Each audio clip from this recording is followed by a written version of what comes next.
everything's negotiable. You can, if you see something in the house you do want, you can negotiate it in. I recently did a deal where we included 5 bar stools, 2 couches, 2 side tables, and a brand new 50-inch or 65-inch Samsung TV. Nice. But it's clearly listed in the agreement. All right. Hello. Welcome to episode 102 of KT Confidential, the real estate podcast.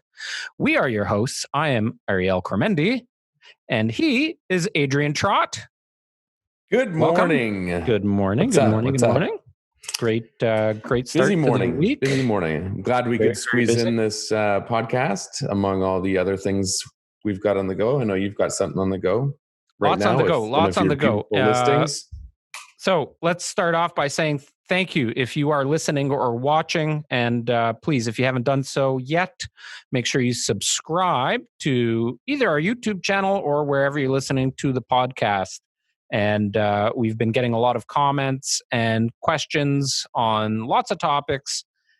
But if you've been following our Instagram stories, you'll know that today's episode, we are talking, well, in real estate lingo, about chattels and fixtures in your purchase or sale. It was also a topic of conversation at the Tuesday meeting. Yes, and I did a training video for the team on it last week as well. So it's been a hot topic in the KT I haven't seen office. your video yet. Been a hot topic. Well, and in the news, why don't you talk about the... Well, that's what I'm talking about. If you've been following our Insta stories, and if you haven't been following us on Instagram, we're at Cormendi Trott. We're always posting lots of good stuff on there. I posted the snippet of the CTV news article and video on this specific topic, which basically says... homeowner purchased a home. It had a hot tub in the backyard, and lo and behold, the hot tub was not there for closing. So that's what we're going to talk about today. So let's start off by explaining, because some people don't know the terminology, a chattel versus a fixture. Yeah, and so just chattel, before you go there, the actual headline of the CTV news article, which was published on October 14th, says, "Where did it go? Oshawa, Ontario homebuyers shocked after hot tub removed before closing." But go ahead, give the definition of chattel and fixtures. A chattel is something that is not permanently fixed to the property. So the most common chattels that are identified in an agreement of purchase and sale are going to be appliances in the kitchen. So your stove, your fridge, your laundry room, you've got your washer and dryer, basically any personal belongings that in the house that aren't fixed to it. So, some people will say, if you take the house, flip it upside down and shake it, whatever falls out is considered a chattel. So if there's something that all the time that you want, if there's something there that you want that fell out of the house, you better make sure it's listed as an included item in the agreement. Versus a fixture, which will not fall out. It's screwed into the wall. There are some gray areas with this, such as wall-mounted televisions. The brackets are fixed to the wall. The TVs are hanging on the bracket. So is the TV a fixture? So there's a lot of things you need to take into consideration when preparing these offers so that you don't have surprises like that. Well, what I always say to our clients and our staff, all of the staff, but certainly our realtors, is that if there is anything in a gray area or anything that's left up to interpretation, potentially, or, anything at all that might be looked at one way by the seller and the other way by the buyer, put it in the contract. And not only put it in the contract, like in the training video that I did, I specifically talked about having those bullet points and the full notes on what exactly those items are. And if you think about it, so on page 2 of the agreement of purchase and sale, there's an area that says chattels included. So to your point, a chattel is basically anything that can move in the house that's not fixed. So if you do turn the house upside down, give it a shake, if it falls out, it's considered a chattel. But there could be other chattels as well that wouldn't fall out. So you really have to go through the property with a fine-tooth comb and then itemize everything. And you are very good at that in your contracts. And there's limited space in the provision area in the contract. So sometimes you got to move those inclusions or exclusions into the Schedule A. And certainly, if it's something you want to make sure doesn't get replaced with a like item before closing, you want to make sure that it's detailed in there and even put in the serial numbers. So as an example, if you're buying a home that has a Viking range with blue knobs, because like as an example, on a Viking range, the knob upgrades are quite expensive. So you want to take photos of all of those items. And the nice thing about cell phones now is if you take a photo, it's time and date stamped. So you've got evidence. And geo, if you have it, I have my location services and your on. geotagging is on. So so it gives you great evidence of that. And then you itemize that in the agreement so that there's no discrepancies and no gray areas, right? So Viking range, model number, you've got the photos with blue handles. Here's the serial number. And this is included. If you just put stove, which a lot of realtors do, that just means a stove is included. Yes. Well, and to the point too, whereas the way it's laid out, like I don't know how people were taught to make lists, but if you have a list that consists of more than half a dozen items, it's not proper to put it in a comma separated sentence per se. So you don't want to put stainless steel fridge, comma, dishwasher, comma. You need to break it down into bulleted points that's easy to read, clearly organized, so that nothing is missed. And from a seller's perspective too, because 99% of your paperwork coming in from offers is just going to be very poorly laid out with comma separated items. The real estate listing that house, the real estate agent representing the seller needs to be very diligent at reading through every single item, because it's very easy to miss things or misread things. Yeah. And it's also important that both sides fully understand what is included and what is not included. So, as an example, if let's just say there's a microwave on the counter, okay, and in the listing of the property, the listing agent decides to say appliances included, all appliances included. Well, a microwave is an appliance. Now it is a chattel. So unless it's identified in the agreement, it's assumed that it is not included. Now the buyer goes in and, it's a matching microwave. It fits perfectly on the shelf or whatever, or it's, there's a nook or a niche for it built into the cabinetry. So the buyer gets the keys and assumes that it's included and it's not there. And the seller thinks, I was never including my microwave. The microwave is a movable thing. It's not included. So you get one party thinking it's included, the other that's not. And that's what specifically happened to these folks that were in this article. Now, a hot tub, here's a great example. Is it a fixture or is it a chattel? Because some people will say, well, it's fixed. And some people will say, well, no, it's a chattel. So, and probably I would assume if you would poll 100 realtors and 100 real estate lawyers, you will get varying opinions right across the board. But the lawyers won't say anything. Yeah, that's true. Good point. But at the end of the day, if it's not documented, you're leaving it up to interpretation, and you are just opening yourself up for issues.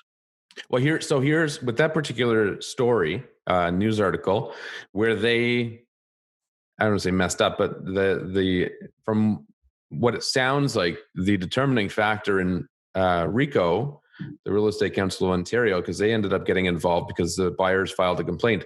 One of their the variables in their decision was that in the listing description it said something along the lines of beautiful deck with hot tub and pergola, or gazebo, hot tub and gazebo, both of which were removed before closing.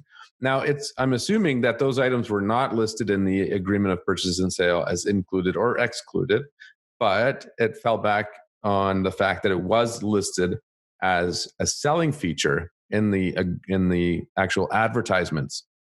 Yep. So Rico said, well, that's misleading advertising. You can't say it's included, but then, but we don't know also, like, it's not uncommon that throughout negotiations, maybe at that point, the seller said, fine, I'll sell the house to you for X, which is less than I want, but I get to keep my hot tub and my gazebo. But in that you need case, to have that stuff documented. Exactly. In that case, it's got to go into the agreement in some capacity to say that now it is excluded.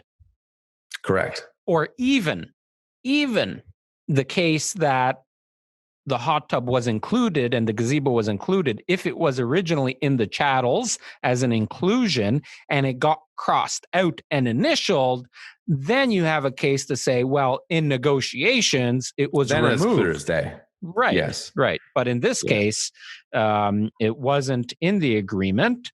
And I'm going to assume the purchaser's agent either forgot or was careless with it, quite frankly. And the seller's agent maybe didn't notice or did notice and said to the sellers, oh, it's a pretty good offer. They're not even including the hot tub. I don't know what was said. Or the seller was swift enough to, maybe the couple, the owners are sitting down at the dinner table after it's all signed off and they're looking at the offer, and one goes to the other, hey, honey, you know what I just noticed? They didn't even include the hot tub. That's pretty cool. They don't know any better. Funny enough, about a day after you told me that you wanted to do this topic, I got a phone call from the agent representing the buyer of one of our properties where there happens to be a hot tub and a gazebo. And he sent me a text message at like 9:30 or 10 o'clock at night. He's like, do you have time to speak? And whenever you get a text message at that time like that from another agent that's representing the buyer or the seller on the other end of a transaction you're involved with, there's always a degree of, what the fuck is happening? So I called him immediately and he was in a panic. And he was like, I just read an article about a case. So he just read the same article and he's like, and I realized I didn't include it in the agreement. Was this, see me? Debbie? Lady just calling you? Oh, I just got kicked out. Can you still see me? Yeah, you're good. I'll put my thing on silent. Anyways, so. Well, turn off your cellular. Yeah. Anyways, so he just read the same article coincidentally at the same time, and he started to freak out because it wasn't included. That's funny. So, it's important to do. I mean, important to, well, we had full intention. So what happened? I should have strung him along, but I didn't because I could tell he was frantic. But anyways, we had full, and he was correct. It was listed as a selling feature. So very much like this story, but my clients had full intentions of leaving it. So it's not an issue. I suggested though, you maybe send an amendment if you're that concerned, because you should have it documented. I haven't received. Totally should have strung him along. He's lucky he didn't call me because I would have had him sweating, sweating over that. Well, but that's the point, right? In our industry, we have to become more professional. And professional is not just picking up your phone properly and saying, good morning, this is Ariel speaking. How can I help you? Or whatever, which by the way, is still one of my biggest pet peeves because 80% of realtors pick up their phone and just say, hello. Anyways, we are the midpoint between the consumers and the lawyers and the closing dates. And without proper representation and, without every contract having a solid, thorough review with all the T's crossed and I's dotted, you can be really putting yourself out there as a professional that that doesn't sit well with a lot of consumers if you're misrepresenting in some way, shape, or form. And misrepresentation can come in so many ways. And in this case, it's misrepresenting the legalities of the contract that will protect your client's best interests. And I imagine, because everybody's got to smarten up. Yeah, and I imagine in that case, the seller, one of the things they had tried to use to combat and justify their reasoning for removing it was, well, the hot tub was really old. It had very little to no value, which may have been the case. I mean, hot tubs don't hold their value particularly well. So it may have cost them in the end significantly more to now have to go back and potentially replace it or compensate the seller, whatever. Another good story I just have about Chattels that I told in the meeting on Tuesday was recently had clients close on a house they purchased. They went in the day of closing, obviously test everything, test all the appliances, everything, make sure it's all working. Because, you have until the end of the day sort of to be able to build a case if anything's not working and try to get compensation. So anyway, so they went in, everything seemed to be working except for the bar fridge, which is a built-in bar fridge in the kitchen island.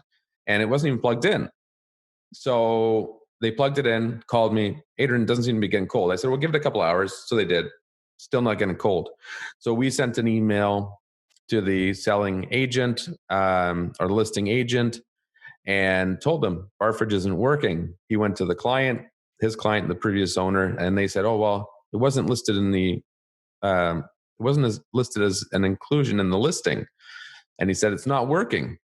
I said, well, we had it listed in the included chattels. And it was very specific, right down to that I couldn't find the brand or the serial number for. Those you usually had to pull right out and look behind it, which I didn't do. But I had the brand name, a description of the appliance, and it was clearly listed, and then fell under the guarantee of the 24-hour warranty that we had in there for all the included chattels. So they ended up having to compensate our clients for the fridge that wasn't working, that they knew wasn't working.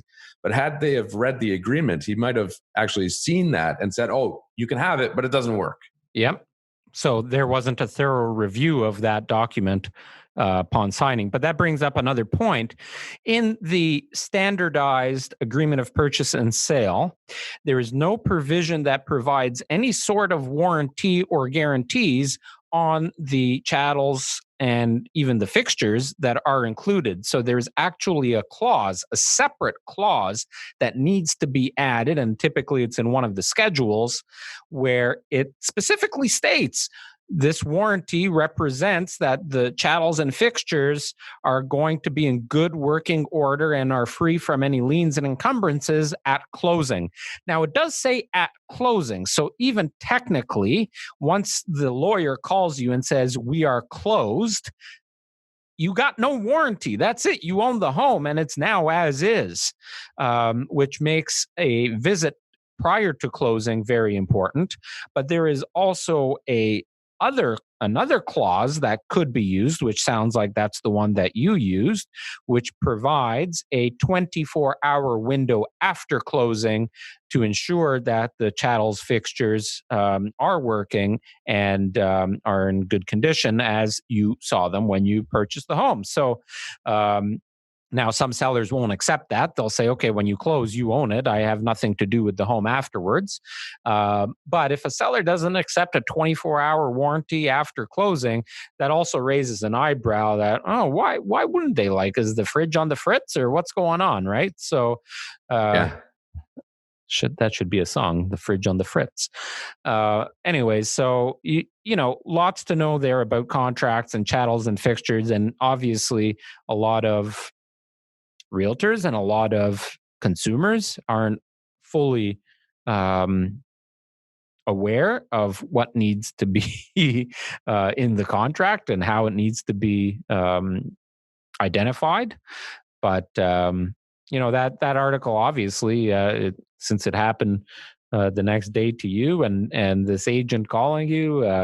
It happens out there. So you really got to be prudent on making sure that whatever's included, whatever's excluded, and even if it's uncertain whether it's included, and you really got to think what potentially the buyer might think is included that isn't. And make sure and it's the in seller, there. when we represent the seller, one of the things I do is I walk through the houses and just make sure they fully understand. You see those tire racks mounted in their garage? Those are fixed to the wall. Those are staying with the house unless we explicitly list them as excluded.